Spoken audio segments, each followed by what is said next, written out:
Oi, what's the best game where you get to eat pie? What's the best game where you play a dead guy? Aye, you'll find out in VG247's podcast. Here, what's the best game where you swing from a rope? And what's the best game where you batter the Pope? Assassin's Creed 2. Like I said, you will find out in this your podcast.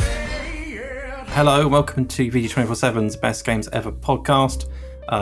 Usually hosted by Jim Trinker. I'm not Jim Trinker, but the show is exactly the same as usual. Why is it the same as every week? Sort of have an odd topic. We pick games that fit that topic, and then Jim decides who the winner is. This week, I decide who that is. We are joined by James. Hello, James. Jim told me that I was supposed to wear a tuxedo for the 100th episode. Yeah, you missed the 100th episode. That was last week. Well, he was on it. Pretty much everyone apart from you lot, I'm afraid. Right, Rebecca is also here today. Hi, Rebecca. Hello. Hello. I already heard that I wasn't on the 100th episode. It was just nothing personal. Just it's fine. There's a hierarchy. We can't do much more about it. And there's Mark. Hello, Mark. Hi. I'm very glad that a man who couldn't control his dog for at least half of it made it instead of me. My dog agrees. Yeah, I do. I don't know what that was a reference to, but assume it was a dig. Right. If you've not listened to the show before, well, it's a bad episode to start, I would say.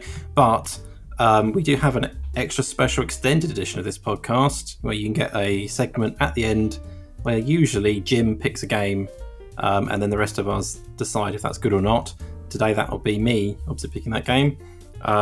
You can get that by going to VG247.com and clicking on support us in the top right, or click on the little nav bar bit and expand it if you're on mobile. Obviously this will be a bit ramshackle, I expect, because I've not hosted this before, I'm afraid. Right, I've got a little extra bonus for everyone though, because I know you might be missing Jim, right? So I've got some little Jim-isms. Right, do we have a little Jim-ism? Sure. I have a cat. He does have a cat. Right, that's It's a good cat. factually accurate. When I asked Jim to do these, I expected they'd be more natural than they are. They're delivered in a way that I assume he thought would be amusing. So, Right, sorry about that. there we go. Right. Did he record those in a multi-story car park? Why is it so booming and echoey? I think this is his illness coming out in it's made him echo. I think he said his voice is bad. He didn't tell me it was echoey. I assume that's what he meant. So we've got best game where everyone's mad at you, even though you've done nothing wrong, right? Which I assume was tied to something to do with not being on last week's episode. I'm not 100% sure because Jim came up with it, and it's not a particularly good topic, is it? Really, if we're not going to do that, but Why bother with a good topic for the likes of us, right? yeah, I mean, it's kind of the 100th episode B tier show. Called it episode 101, but we know what it is. Jim couldn't even bother to turn up, so that says it all, really, doesn't it? Right, so first up, let's go with Mark's told me he definitely doesn't want to go first, so I won't be mean and pick Mark. Let's go with Rebecca. Sure. Solid choice. The topic being games where everyone's mad at you, even though you've done nothing wrong. I was like going through a lot of games I like could fit that bill. But then I sort of like thought, reduce it down to the basics of the idea. And like, if you could distill that feeling, the feeling of everyone being mad at you, even though you've not done anything wrong, into a single word, you could maybe argue that word would be Dishonored. And I was like, actually, yeah, that is very much a game about this exact feeling.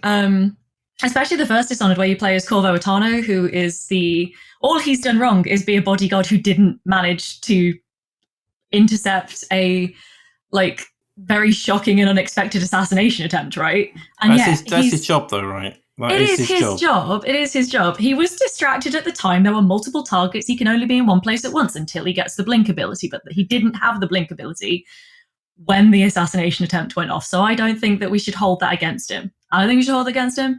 But it's very much, that whole game is like people will attack him on sight. That's why he's wearing that like really intricate steampunk mask through all of it. Although I think that's a bit of a bit of an own goal because that mask then becomes as recognizable as his actual face. Yeah, the mask's not distinctive at all, is it? You can't get that from that. Yeah, but like again, that's not something he's done wrong. It's a weird choice, but it's not a bad thing to have done. And yet people still just attack him on sight, try to kill him throughout the entire game. He's got, 3 friends, most of whom are secretly going to betray him at some point throughout the course of the game. He actually is genuinely a rare video game character, especially in that sort of genre, where he gets more sympathetic over the course of the story. Like, you start out and you're like, so this guy's like, he's a hired bodyguard, basically an assassin, like, whatever. And by the end, you're like, this guy just wants his family back. It gets very Liam Neeson. Like, he just wants his family back. Like, this poor man and everything he's been through, and everyone's been so mean to him the entire time. So yeah, Dishonored, that's my answer. I'd say he did something quite wrong, but we'll talk about that more later, I suppose. Okay. I just have one question for you, Rebecca. What have you got against whales? Sorry? What do you have against the beautiful marine mammal that is known as the whale? A whale ate my parents. It wasn't just Corvo. That entire society runs on whale oil. Exactly. I'm okay with that. Well, so you're okay with that, but people at large, I think, have a very real and a very valid reason to be annoyed at Corvo, because he literally is the embodiment of nuking the whales. Do you want to nuke the whales? The good news, the really good news about this is that the whales that are not nuked, there aren't nukes in Dishonored. The whales that are kind of messed up and carved up and gross shit in Dishonored, not real. So I hope that clears that up. You what? Right, time to move on. Next up, James, your go. Go on then, James. I assume you've got a whole bit prepared for this. Well, it's almost like we all came in with specific bits to be specifically annoyed at Jim, and then he just couldn't be asked to turn up, and this whole episode lies in tatters, strewn across the multi-story car park where he seems to have recorded those little vignettes for us. Sorry about that. But so I guess I'll try my best to kind of stick my hand into the roaring fire and pull out something that I can at least use for a little bit of content. I was going to pick Cyberpunk 2077 for this because, as a mediocre man called James, we sort of make up about 30% of the games industry.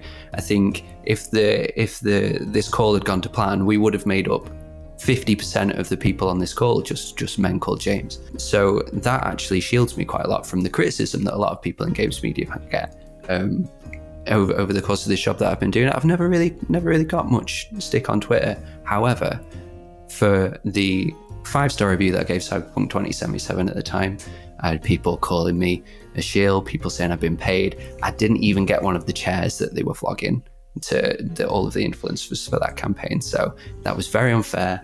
Everybody was mad at me for absolutely no reason. I just enjoyed a game. However, I think that the state that Cyberpunk did launch in was a legitimate reason to be annoyed. So I thought it was a little bit gauche to, even though I was completely right and validated in hindsight, particularly with the incredible DLC, that I think people did have a reason for that. So what I have actually picked is a game so perfect, so brilliant, that it doesn't actually even need a name, and that is the Untitled Goose Game. You what? All you're doing is sashaying about like Elvis on his comeback tour, living your best life, doing what you're doing, and everybody is out to get you. You're just a goose, you're goosing around, You're honking, you're hollering, you've got your little tail. What more do you want? It's a perfect game, perfectly realised, great music. I don't know if Jim's quite neutral here, isn't he, normally? Great graphics, brilliant visual style, it's just perfect. I don't like Untitled Goose Game, so I'm afraid you might have some bad news coming your way later when we go over who wins. But I mean, yeah, it's a good pick, James. Well done. Is it though? I love Untitled Goose Game, but that goose has done many things wrong. Well, so you say that. However, I feel like explain the bell. It's completely within a goose's nature to do mischief. Mischief is within a goose's nature. And I think to be angry with the goose is to be angry at the sea for making your shoes wet. The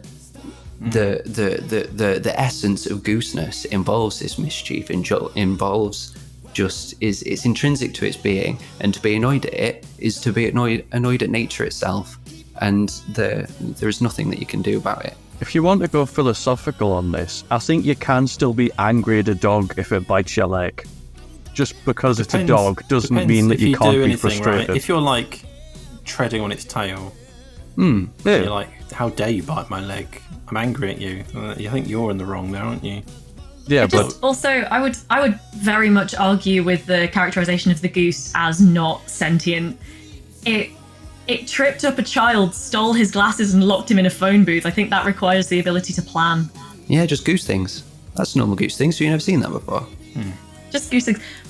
Why would it collect bells? Collecting inherently surely implies like a certain type of like expectation, forward planning, like interest beyond practicality. That goose knows what it's doing. I guess we have to think about. I think here, you've like, got honking, who's you've got bells, worse in this you've scenario. got tripping over children. It's if you go to any park within the UK, maybe you don't have them down south or in the Midlands or wherever you lot live or whatever, but around here, geese are doing all those things every single day. I was at a pond the other day feeding some ducks.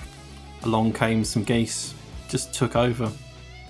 I suppose feeding ducks at a pond is kind of Jim's thing, really, isn't it? Lots of people do it. If you've got kids, ponds are a big thing in your life. You might find out one day. You never know. I think that's a good choice, James. Although, as I have said, you probably won't win. They tell me Batman and Robin's a bad movie. It's a good movie. I liked it. It's a good movie. Big fan of Uma Thurman as a shrub.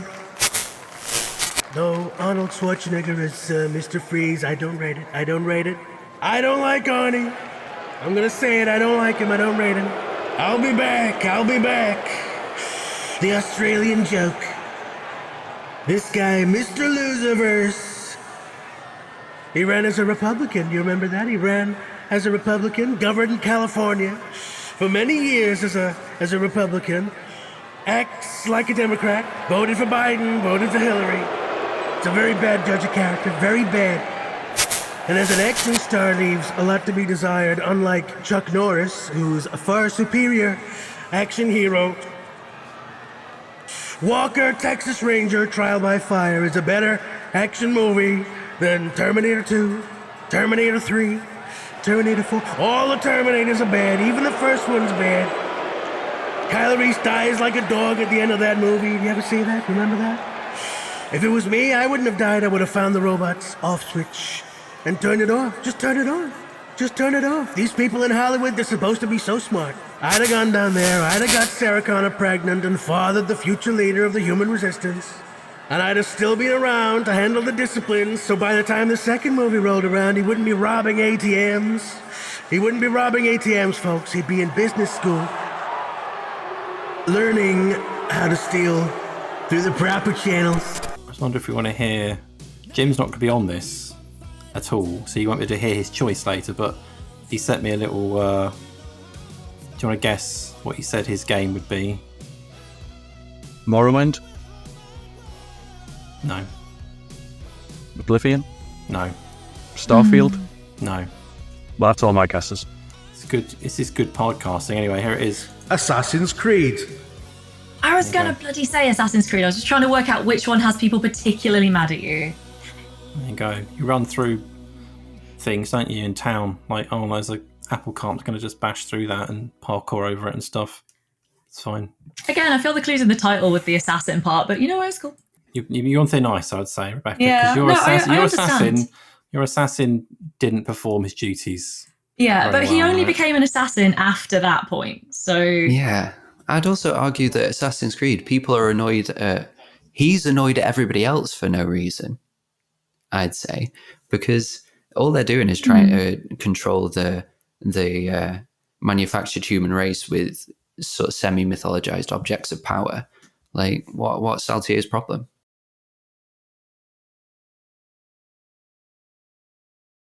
Scotland. All right. Mark, your turn, I'm afraid. Right, this is going to sound very insidious, but I'm going to need everybody that is on this call and also everybody that's watching the video version of this podcast to close their eyes until I say otherwise. I appreciate that trusting me probably isn't something that you want to do, but this is where we're at, and Lord knows this episode needs it. You know, you're hundreds of miles away from me. I know that for a fact. I'm still nervous. I don't know what you could possibly do. You probably should be. But yes, can Are we everybody closing just... our eyes? Are we doing it now? Yes, Okay. as of right now, and only open them when I tell you This to. is going to be odd for Okay. viewers. Right, I'll close them out and I'll cover my face. Yep. Obviously, A if great you're audio listening feature. to the yes, if you're listening to the audio version of this podcast, you don't have to close your eyes because you No, might be they do, walking they do. across a road, and quite frankly, I don't want that on my conscience. Before we unclose, I'm going to set this up a bit. You could have done that before we closed our eyes, can you? Yeah, well, I thought it would be funnier this way. In episode 87 of this Best Games Ever podcast, if you're a new listener, we had a bit of a chat about pirate games, and we had a bit of a disagreement, me and Jim did, about what the definition of piracy actually is. So, and you can close your eyes now, I'm staging a mutiny. Right, so basically I'm taking the podcast hostage for a bit in an attempt to not only win this podcast, but also get some points out of the Best Games Ever episode 100 that I wasn't on. As you can see, I've taken Jim's friends hostage. There's the Irish one, there's Revolver Ocelot, and there's the other one. I know Owen. that... Yes, Richie. is there a Burns one? No. Oh, no, well, there we go. This kind of does come a cropper because obviously, Tom, you are not Jim. But I know that you've said that you at least care about Owen. You've literally said that you'd rather hang out with him than any of us. He's very funny. So, yes, so his life is in peril here. And basically, my pick, it's GTA 6. Because the GTA games are known for the pedestrians, no matter how many crimes you've committed, before you've even done any crimes, hate you. There's that infamous YouTube video of somebody walking past a pedestrian as Franklin on a street, and the pedestrian just randomly says, "Fuck you," and then they get a gun out, and then the pedestrian immediately takes it back and starts apologizing profusely, and that's the entire GTA experience. You're hostile to the world, but the entire world is hostile to you. That's my pick for this podcast, and what I'm going to do now is say that basically GTA 6 could have won every single category that we went through in the Battle Royale in episode 100. I've got the list of questions here. Best game with a talking bird, that could be one in GTA 6. We don't know. Best game with a TV you can watch. There's always been TVs in GTA. Best game that Tom Ori would hate. You're going to hate GTA 6 because of the amount of time that you're going to have to spend thinking about it because of how important it's going to be traffic-wise. Best game that Connor Carr would love. I hope that he will, because he's going to have to write about it a lot. Best game where you eat candy. There's candy in Lesson, GTA. right? Right, we've had enough. We've had enough of that, I'm afraid. Oh, come on. To be clear, your pick is GTA 6, not 5, it's 6. Right? Yes, Game that's not out yet. Just yes. to clarify. Yeah. It can be the best game and not be out yet. How long did it take you to make that little head? I don't even know what to call that. It took 5 minutes. It's an eye patch, and there's a pirate symbol on here that you might not be able to see because of the lighting, but it's there. Yeah. What's in your hand? What is that? Is it a gun? It's a gun, yes. Sorry. Sorry. Did you go to a toy shop and buy that pirate gun? No, this in a fun little twist, given my pick for episode 87. This is a Pirates of the Caribbean toy pistol that I've owned since I was a child and never thrown out. Right. It no longer makes any sense. But I think you'll agree that I've made, at least. Yeah, I've at least made a decent play here, an attempt to do something interesting that's kind of fallen flat because the man that I was going to threaten hasn't even turned up and has staged his own mutiny of this entire podcast. But the one thing that I will say is if I don't win, unfortunately, I'm going to have to execute Jim's friends. Owen. I've got a shredder sitting off screen, and I'll kill them if you don't pick mine. It's a little bit extreme, I'd say. Right. Okay, so that's all 3 choices there. Dishonored, Untitled Goose Game, and GTA 6, bizarrely, the game that's not out yet. At Doesn't this need point, to be. Usually I would make some, I have a point arguments. Does anyone have any arguments to make before I make a decision about who's going to win? No arguments, but I think I'd like to join Mark's revolution. There we go. You James, were right? robbed in the pirate game. In the pirate episode, you were robbed, and morally, I'm on your side on this one. So, and like, you know, GTA 6 is a good pick. You're right. The best games are the ones you've not played yet, the ones that exist in your imagination as anything you want them to be. Yeah, no, I support this. Yeah, and it's I'm not mutineering. it's not the best games ever that are out podcast. It isn't. So You're right. I Yeah. never thought of it that way before, but you are so right. are you getting on board, James? Even though you're dressed a bit more like a Tory than I am. You would be a great undercover pirate, though.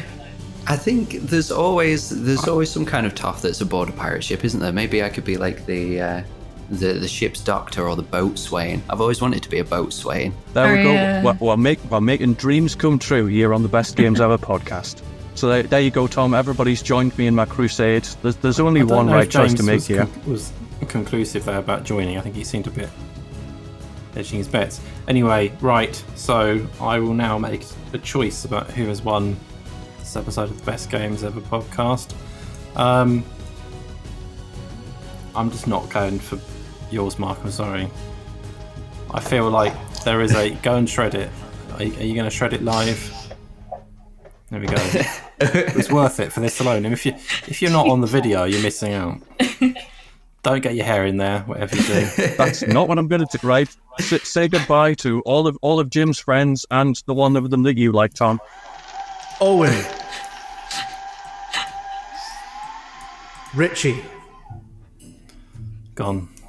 Wow. All right. He did it. Well, that The didn't brutal help. life. Didn't help your cause, I'm afraid. Right. So Dishonored and Untitled Goose Game. Dishonored, right? As we've talked about, there is a legitimate reason, I think, for some of the anger. I feel like if you let someone get murdered, Let is harsh. I mean, That is his partner. He did not It's- want her to die. it didn't save her. It didn't save her either. So I He would saved say, their daughter instead. That's not wrong. well, we don't know the relationship that he had with both of them. But You do. I It's feel kind of in the text there, but okay. I feel like I still think there's if you were like I don't know who the other parents around in this story. No, they're already dead. They're already dead. So I mean, some relatives, some would be like, "Why didn't you save her?" Right? There's a legitimate reason there, I think, for them to be angry about it. Particularly as he Instead is. of their granddaughter, that's rough. I mean, both in of them. this I don't entirely think they'd be like hypothetical save one or the other. I think they're like, why didn't you do better to save both?